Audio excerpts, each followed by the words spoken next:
Hare Krishna, dear devotees. Once again, welcome to our Sunday Feast program. So today, our very special guest speaker is Her Grace Akuti Mataji. She's a disciple of Srila Prabhupada, and she joined his mission in 1970. And shortly after, Mataji helped start a temple in Dallas, and that's also where she got married. And since then, she's been to many places, including Houston, Los Angeles, Santa Barbara, Portland, as well as Miami. And then she's finally spent a short time in Colombia in South America, where she helped start a Gurukul. And additionally, Mataji is an active member of ISKCON Alachua in Florida, and she's also been involved in prison outreach there. And presently, I believe she's running an eco farm, trying to teach simple living and high thinking. So overall, Mataji's been involved in a lot of outreach for ISKCON community, and I'd like to welcome her once more and hand it over. Hare Krishna. Hare Krishna, you can hear me okay? Yeah, we're just going to put the volume up. Okay. Yes, we hear you. Nice to see your deities. I can't see you, but We'll flip it around. yeah, let me see who's there. Okay. Hare Krishna.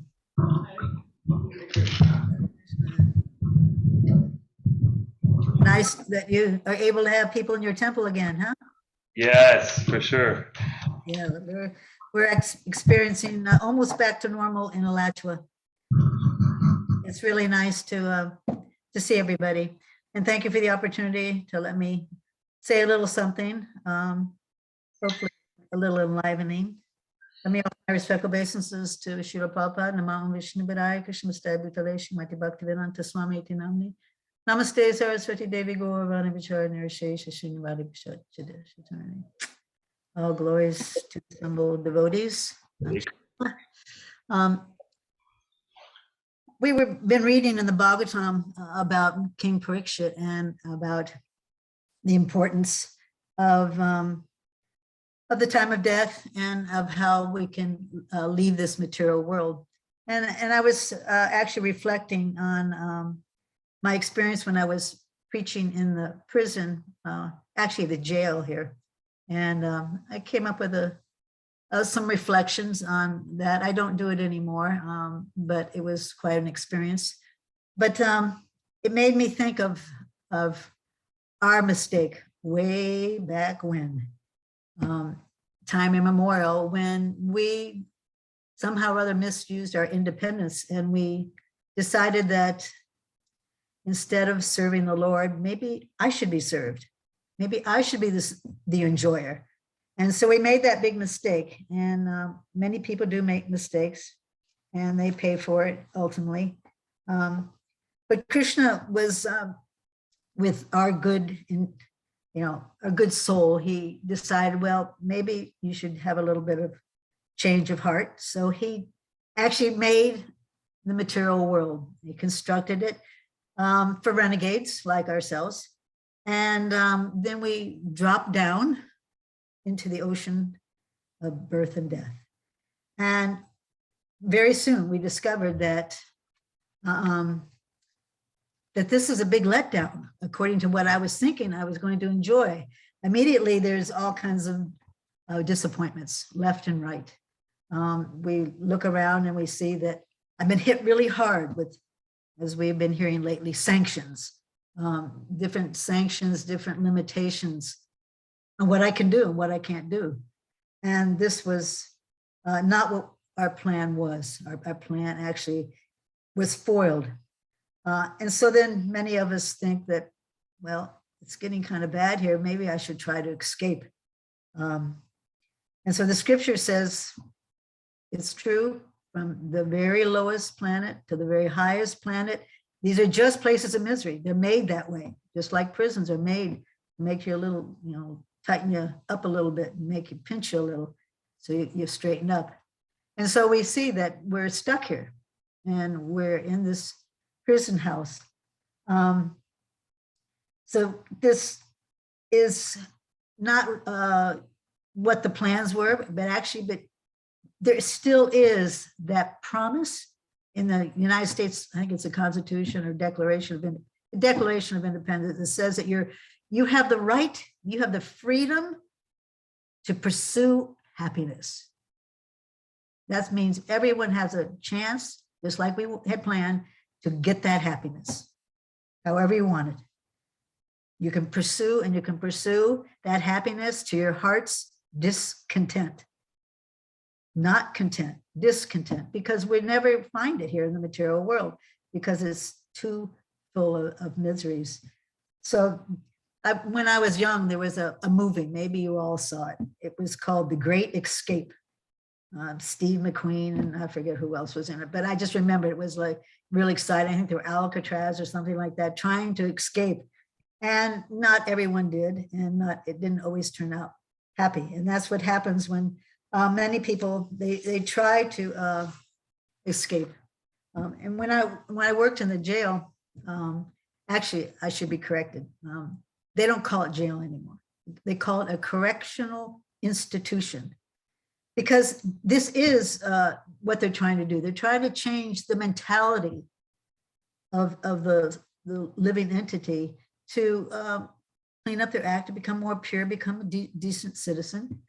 And that's what Krishna is expecting of us too, that if we act properly, if we get purified, then we can also clean up our act and go back to the spiritual world. There's many, cleansings to do, our mentality, our bad habits, all this has to be purified. So this is the function of the real jail. So I realized that actually this whole place is just a big jail that we're all in. And we try in different ways to escape, especially through intoxication. Sometimes we try to just, forget everything and space out, or with this virtual world of technology, you can not even be here. You don't even know what's real, what's not real. You play with your phones and all these different things. Entertainment is another world. Sports. We try to escape in different ways to make it a little bit more comfortable for us. There have been many great escape artists. You may remember Ravana. Ravana was one who had decided, I'm going to get out of here because I'm just going to build a big staircase, a really big staircase. And I'm just going to go all the way up to the heavenly planets and enjoy much more than I can enjoy here. But he didn't make it. And even if he did, he would have had to come back down at some point. And then we have the yogis. The yogis, they try to transcend through their meditation to get out of this material consciousness. And then there's the Buddhists. Buddhists, they try to hide in the Brahmajyoti. And no, those are the Mayavadis. The Buddhists, they want to disappear. They just want to evaporate and pretend they just don't exist. And that's their ultimate goal. So then there's the real super failure of a escape artist, and that's Pondraka.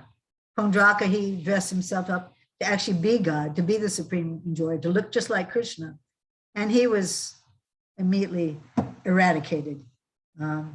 So all these people are trying wishfully, thinking that maybe I can enjoy more, maybe I can get out of this miserable situation by all these different activities. At least let's make it better.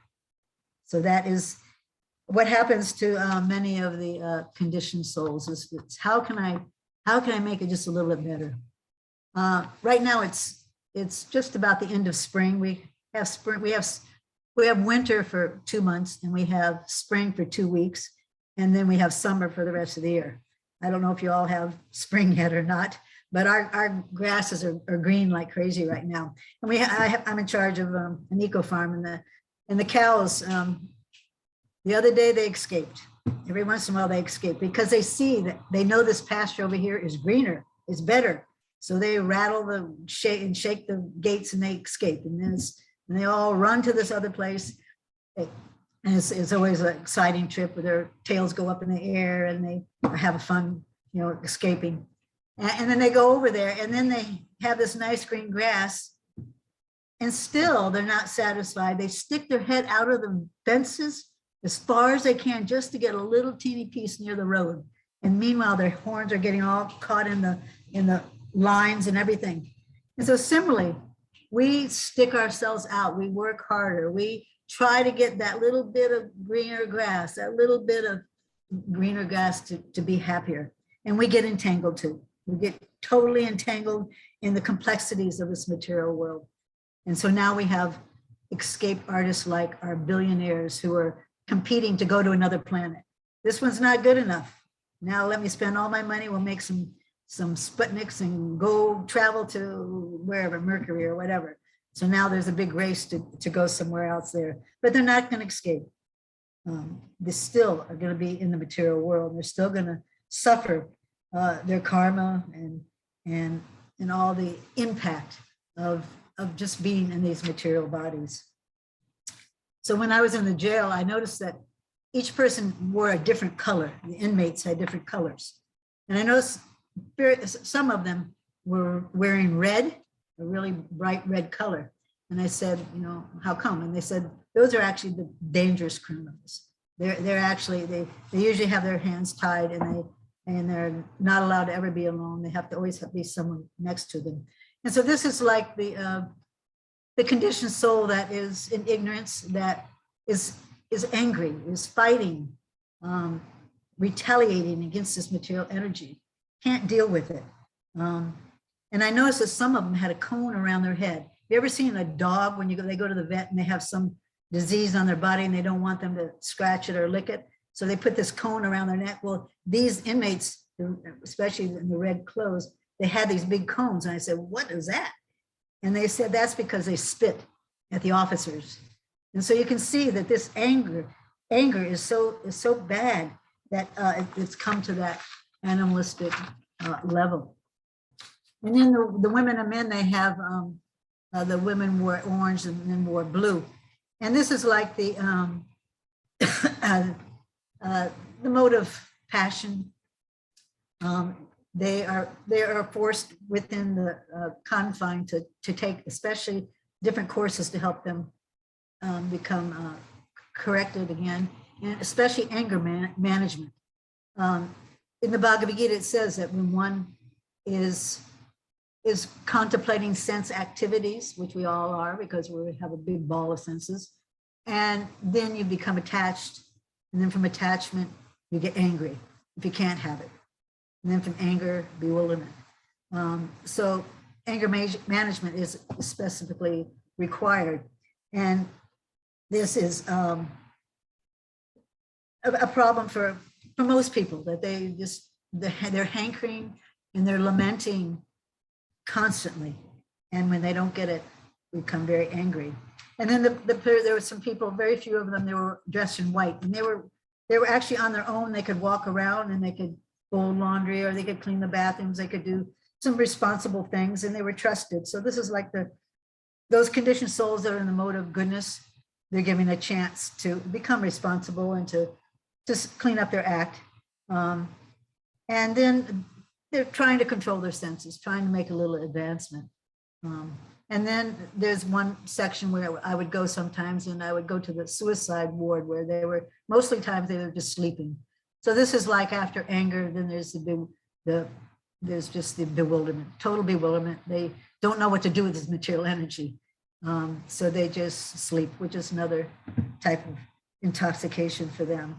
So this is an unfortunate situation that we all are in this together. And the most disappointing thing is that when they get out, their friends are there waiting for them to influence them again, to come back to their bad habits. So that's material energy. Maya is illusion. She's the servant of Krishna, but she has a really nasty duty of keeping us here in this prison. And so we have to realize that we should take that opportunity when it knocks to take to some real perfect escape. And that, of course, is to transcend this material world by understanding our our higher self, that we are a spirit soul, we're not this body, and that through good association, we can purify ourselves, and then we can go back to Krishna Loka. And so in the Bhagavad Gita, there's a verse describes the importance of this and how to do it. This is a transcendental knowledge in the Bhagavad Gita, chapter 4. Having obtained real knowledge from a self-realized soul, you will never fall again into such illusion. For by this knowledge, you will see that all living beings are but part of the Supreme, or in other words, they are mine. So this is so important that we meet the spiritual master, a self-realized soul that can impart within us that there is hope for the conditioned soul, that they can become free from this material entanglement. So this is very important, that we need Krishna's trained officer to come and to guide us and to keep us in line. So this is the guide that we need for bhakti. This is a path of liberation.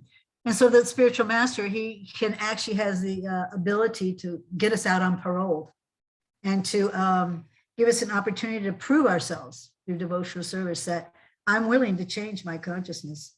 I'm willing to go in the better direction to get out of here. And sometimes I don't know if you've ever seen, they put a little band on your leg when you get out on parole, so that they can follow you if you go off and escape from, to a different county or something like that. It detects it. And so this is the spiritual master. He like bands us in a way that helps us to protect us from getting offline again, by surrounding us with the society, this ISKCON society, with such good association and other advanced devotees that will help us to get rid of those desires to engage in simple activities, or to fall down to our bad consciousness again. So this is the advantages that Prabhupada could see in establishing this Krishna conscious society. Everyone will help raise everyone else to a higher consciousness and fight this Maya, this attraction that is just waiting to take us back now to the prison. When I was in jail, I met a Christian man, and he ran what's called a halfway house. So those who get out, they can go there and kind of adjust again into the material world scene.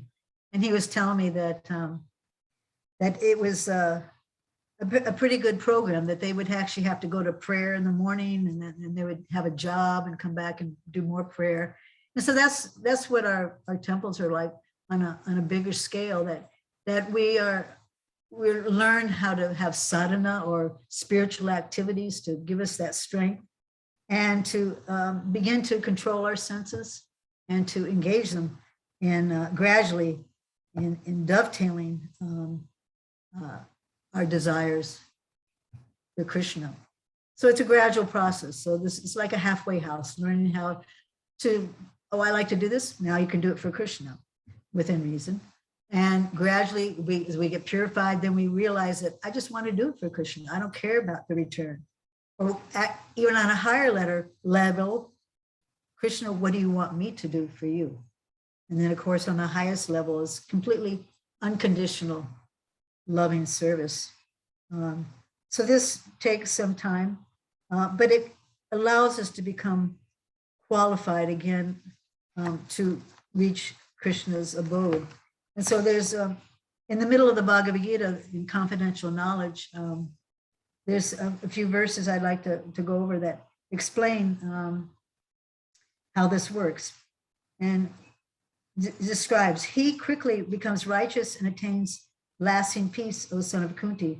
Declare it boldly that my devotee never perishes, O son of Pritha. Those who take shelter in me, though they be of lower birth, women, Vaishya, Sudra, they can attain the supreme destination. So it's a matter of taking shelter. How much more this is so of the righteous Brahmins, the devotees, and the saintly kings. Therefore, having come to this temporary miserable world, engage in loving service unto me.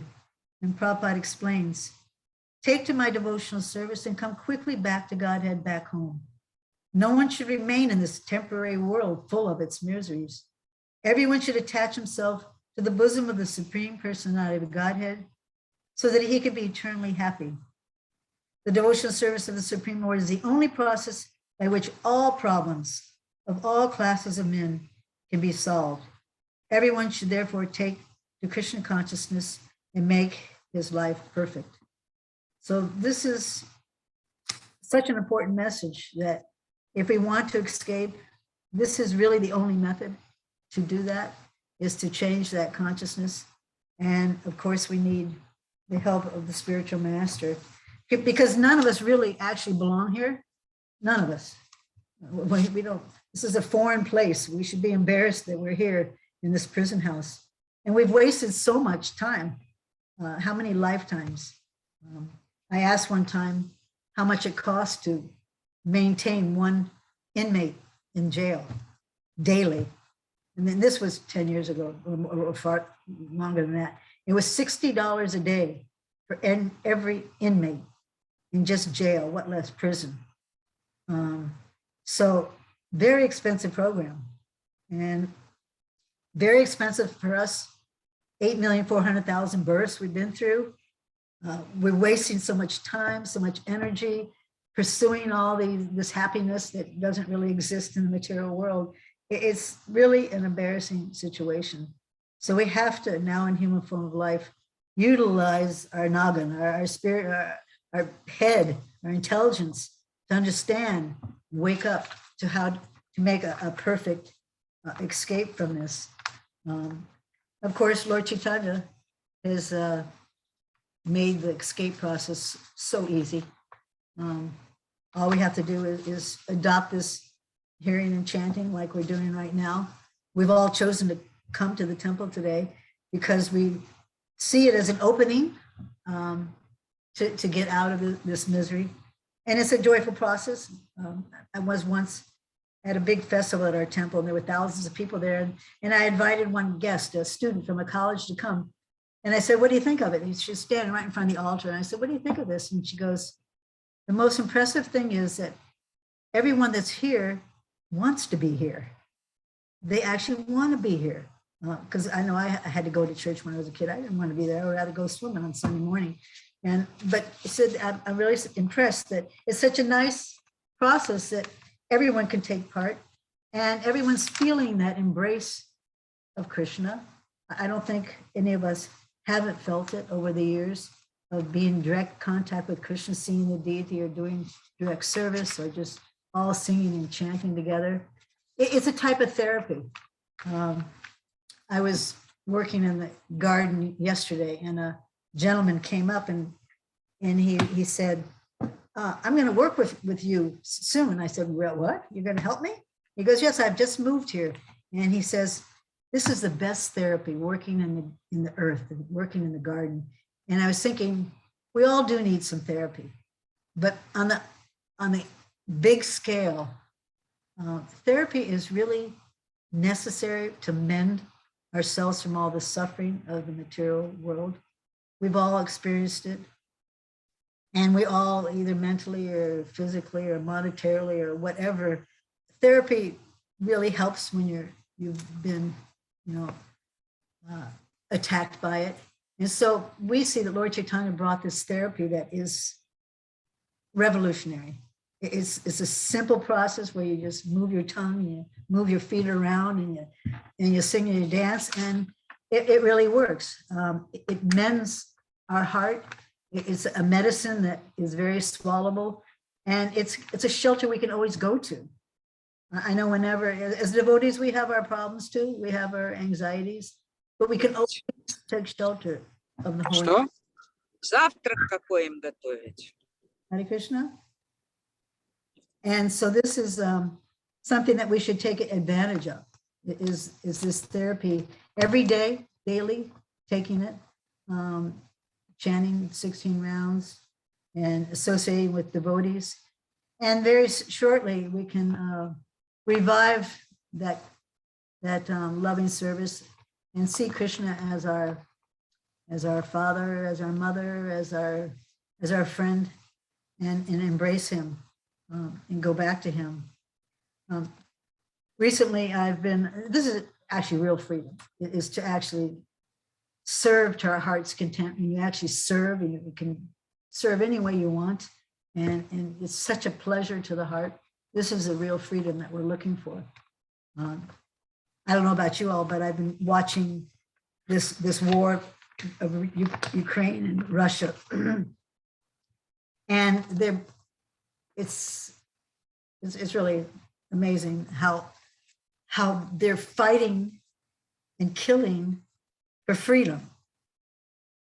They're so attached. Everyone is so attached to the bodily identification, the false identification that I'm this body, that I'm this and that and that and that they will fight for freedom. It doesn't really make sense that you have to fight and kill and then you'll be free. So this is not an escape route either. You have to be alive to be free and to be happy. So this fighting and dying, we should do on a different level. We should fight Maya. We should fight the illusion that I am this body by taking up some specific service to Krishna and realizing that this is what I really want. I want to be able to serve and become unentangled. The more we are identifying as a this or a that, the more entangled we come. And then you rebirth again and have to go through it again and fight again, maybe on the opposite side. So this is not the answer. This is the shackles. This is the shackles that we put around our leg, and we bind ourselves to this material world, this bodily identification. But the holy name is pleading, oh Lord, oh energy of the Lord, please engage me in your service. Please get me on the real understanding that I'm your servant, as a servant of a servant of a servant, and that I'm happiest just serving it in that way. So first, we have to plead guilty. We have to acknowledge that, yes, I've been an offender to Krishna. And for some, that's a hard thing for people to do. But it's very obvious that we've made an offense, because the evidence is, here I have this material body. Evidence I can't hide that I have a material gross body because I was sent here and given this set of senses according to my desire, which was not to serve Krishna. So we can't hide that evidence. So therefore we should just plead guilty. And then there's many witnesses to this. Krishna says, I'm like the eye, I can see what you do. I can see, and the sun and the moon, these are all witnesses of our activities of what? Sense gratification, trying to enjoy without Krishna, number one offender. So this is like the 10th degree, that we've done something really wrong.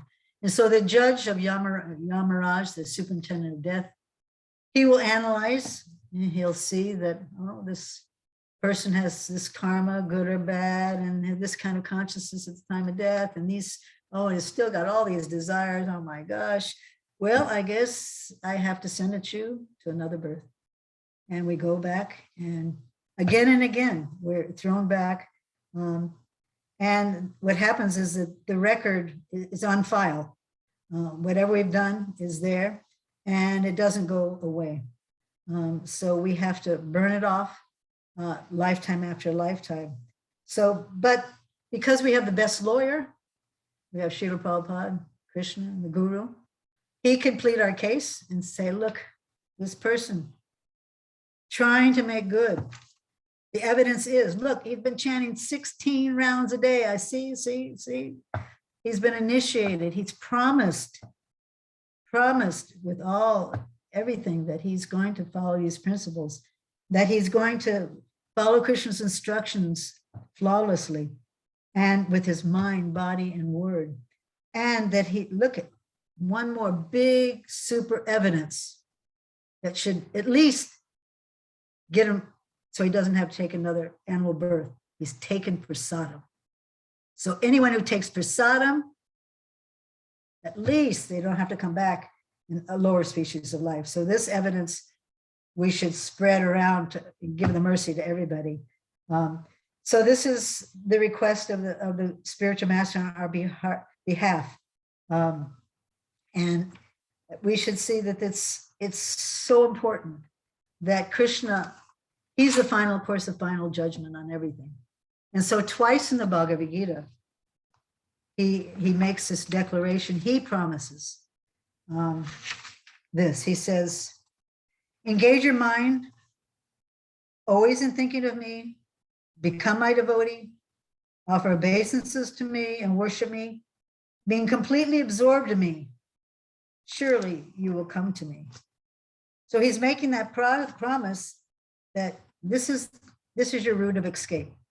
You just come and you pay your respects, you say you're sorry, you start doing some service, you glorify me, think of me. I'm thinking of you all the time. I'm thinking of how you're going to get out of here. And then you will come to me. I guarantee you. You're not going anywhere else. Not going up the scale or down the scale. You're going to go directly to me.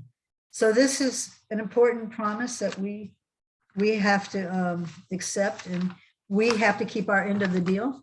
We have to engage and think of Krishna more and more. And Lord Chaitanya is giving us that mercy to do it. So we have to take the practices quite seriously, flawlessly, really, to prove that we're changing our heart condition, that we're no longer saying one for me and one for you, Krishna, or maybe two for me or one for you for Krishna, but we're doing everything for Krishna. And then he will see, all right, he will recognize that we're serious. And then we can experience the reciprocation. We're always chanting, please accept me. And after a while, we actually feel the bhakti. Bhakti is two parts. Love is two parts. Both people are giving and receiving, as is described in Nectar of Instruction. And we can experience it. We can experience the pleasure of just serving Krishna, because he is that source of all the pleasure. So it's just like a complete circuit. When you plug in the outlet, you get a complete circuit to the powerhouse. And so therefore we can engage in devotional service year after year after year, and it will only get better because we're experiencing that the change of the heart means that the reception is becoming clearer. We can begin to hear Krishna helping us, guiding us, telling us what to do and what not to do. And we can also see him daily. Oh yes, Krishna, that's why that happened. Oh yeah, Krishna, I see you want me to do this. Or you have more understanding of what's going on in the material world. And you no longer see the prison bars. You see everything as an opportunity to serve Krishna in a particular way. And then we can serve Krishna to our heart's content and be happy and feel the freedom that we're entitled to. It's our inherited right, being part of Krishna. So we have to take it very seriously and pray to our spiritual master to continually guide us. It's not always an easy escape route, although it's easy as it can get in Kali Yuga, but sometimes we're a little bit complicated. But it can be simplified if we just listen to the spiritual master and do what he says on a daily basis, to be regular. And then it's smoother. When things are regularly done, the bumpy path becomes very smooth. And so this is a little bit of what I've been thinking about, because all of us, we've served enough time here. It's time to get out, and it's not going to get any better. The situation here, definitely not going to get better. So we should find some service to do, some significant, insignificant, any kind of a service, whatever we feel Krishna would be pleased with, and experience the pleasure of just, once again, going back to that eternal position as a servant of Krishna. So maybe someone would like to, we have 10 minutes or something, if anybody would like to add something, or maybe has a question. Thank you so much, Mother Akuti. Thank you for sharing your realizations and experiences. It's really wonderful. So yes, devotees, please, if you have any questions, I could see Mandala Ram Prabhu's hand is up. So he has a question online there. So we'll go to you, Prabhu. Hare Krishna, Mother Akuti. Thanks Hare for giving those nice analogies about the prison house. And yeah, I guess just one question with regards to like having a spiritual master, a spiritual teacher. You kind of take some vows to take your spiritual life a little serious. Is that, I guess, an absolute necessary thing for one to advance in spiritual life or to get out of the prison house, let's say? Well, I started with the verse 435, the one before it. Krishna clearly says, just try to learn the truth by approaching a spiritual master, inquire from him submissively and render service unto him. The self-realized soul can impart knowledge unto you because they have seen the truth. So we have to admit that we don't know the truth. So we have to submit. Yeah, we definitely need to submit. That surrender, that little vow or that big vow, that lifetime vow will put us into connection where the knowledge can come through. It's a humbling and very serious connection that we have to bow down and accept a spiritual master, but it's essential. Otherwise, Krishna wouldn't mention it. He wouldn't take the time to tell Arjuna that you need some help. And everyone needs help because we're all in the same prison house. And it does require surrendering to the spiritual master, and to really prove our surrender, we take those vows. It's a big choice. We made a wrong choice a long time ago. So this time, let's make the right choice. We have an opportunity, that's our independence. We misused our independence, now we can make it up. So I know it's difficult. I was actually having a little workshop, a natural building workshop with 2 young adults today. And we were talking about becoming initiated. And I was asking about, the consciousness of the youth in this movement. Many of them don't want to take that vow to become initiated, but I couldn't say, well, oh, that's okay. I can't say that because Krishna doesn't say it's okay. It really is, it makes a big difference in taking that vow. It's a commitment, and we're on this planet for such a short time. Believe you me, it's going faster and faster. Not going to be around much longer. So it's not that long. Chant some rounds, a couple hours a day. You'll do a couple hours on the computer. Some people commit themselves to these stupid games or whatever. A couple hours a day, chant 16 rounds, do what you're told, be a good person for one lifetime. Why not? You get to go back home, back to Godhead. So I can only repeat what Krishna says. So then just a small follow-up. Does, if one takes those vows, tries to take it serious, does that also guarantee them to go back, get freed from this jailhouse and so on, free from birth and death? Or not a guarantee? It's a guarantee. Yep. Prabhupada guaranteed us that, and Krishna says, I carry what you have, and I give you else what you lack. Don't worry, I'll fill in. Prabhupada said he'll fill in for us. So we've got the odds with us. So there might be some fallbacks and slip-ups, and maybe we can't remember Krishna at the time of death, but the spiritual master will come and replace that and help us. So it's a guarantee, and we should believe it, just like he's believing our vows, we should believe his promise.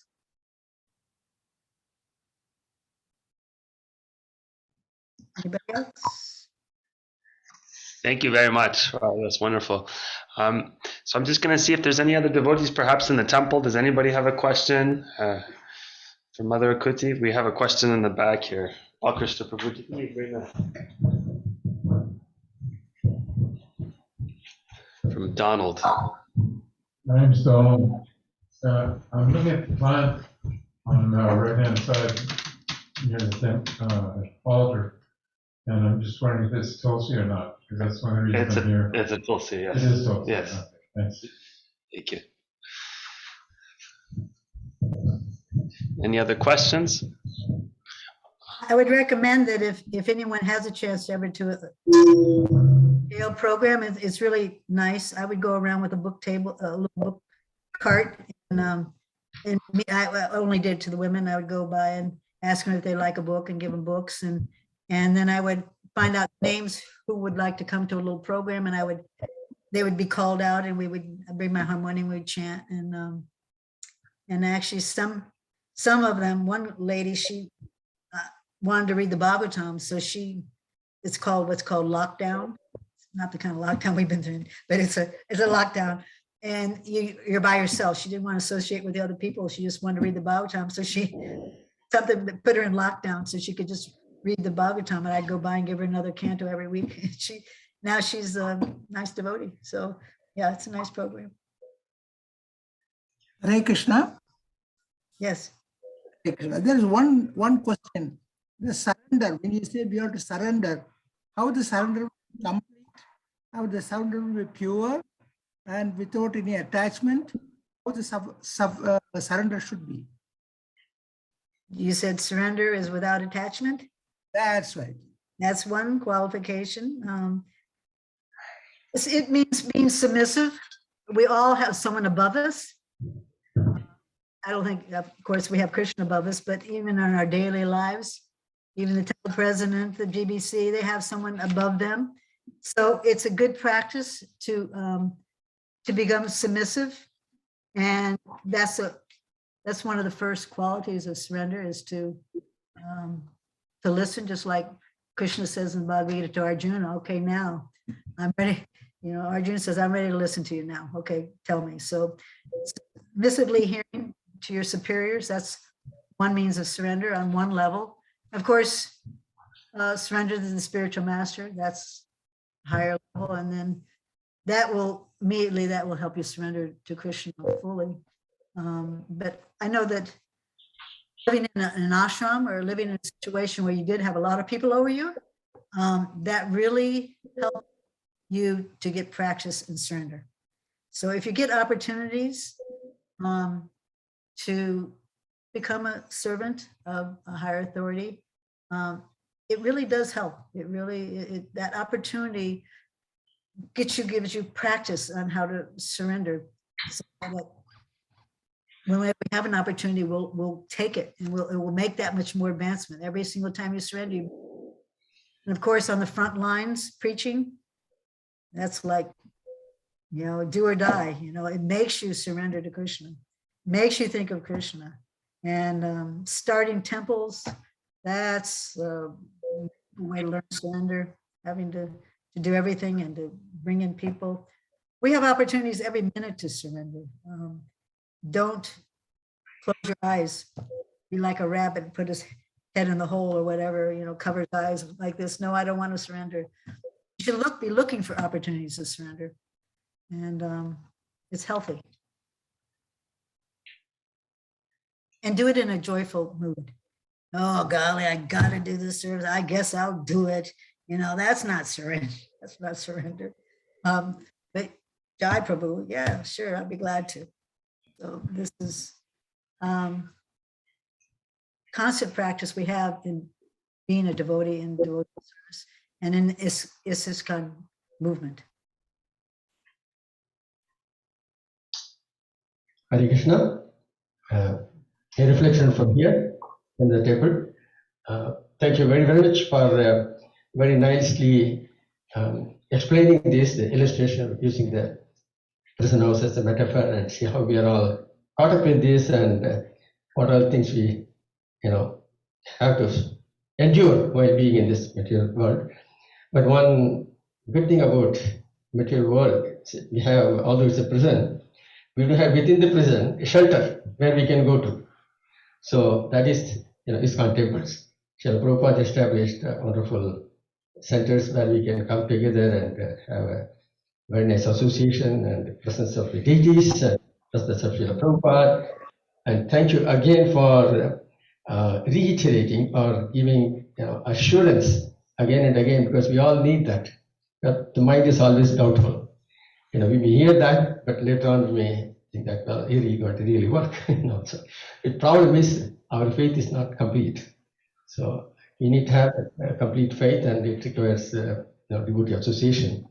So I think, the association, we are getting your association, online, in person, but the idea is to learn from, senior devotees. So, and you have close to 50 years or even more of experience. So therefore it is giving me even more assurance hearing from you.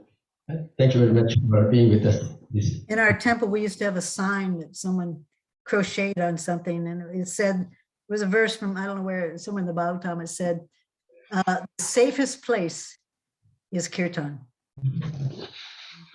This is always can be our shelter, even if we're not, able to come to the temple or something like that. We can always find the shelter in kirtan, in the holy name. So that's the mercy of Lord Chaitanya. So we should teach this mantra to many people as we can, and they can realize that they could go there and find that therapy, that peace and freedom.